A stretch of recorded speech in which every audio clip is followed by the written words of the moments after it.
समझाना ईमान वालों को नफ़ा देता है। और दुनिया की लाइन से उस्ताद के पास हम जाके पढ़ते हैं तो समझने के लिए पढ़ते हैं।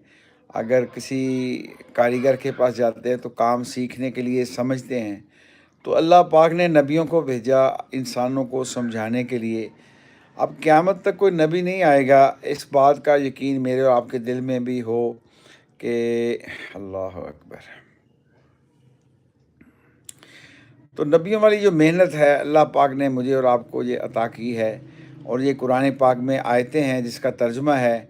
जो पहले काम नबियों से लिया जाता था, अल्लाह पाक ने उसका जो सिलसिला है वो हज़रत मोहम्मद सल्लल्लाहु अलैहि वसल्लम के मानने वालों के लिए मुंतकिल कर दिया है।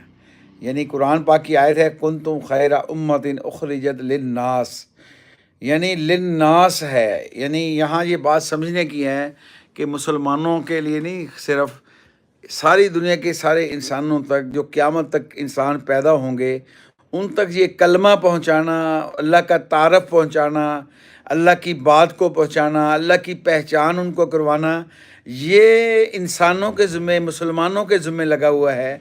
अल्लाह हमें ये तौफ़ीक अता फ़रमाए। ये कुरान जो मुझे और आपको अल्लाह ने अता किया है, मेरे नबी यानी आपके और मेरे प्यारे नबी हज़रत मोहम्मद सल्लल्लाहु अलैहि वसल्लम पर जो कुरान उतरा है, उसको हम पढ़ें। उसकी आयत, एक आयत, अल्लाह के नबी ने फरमाया बल्लिगु अन्नी वला आया, जिसको एक आयत आती है वो दूसरों तक पहुँचाए।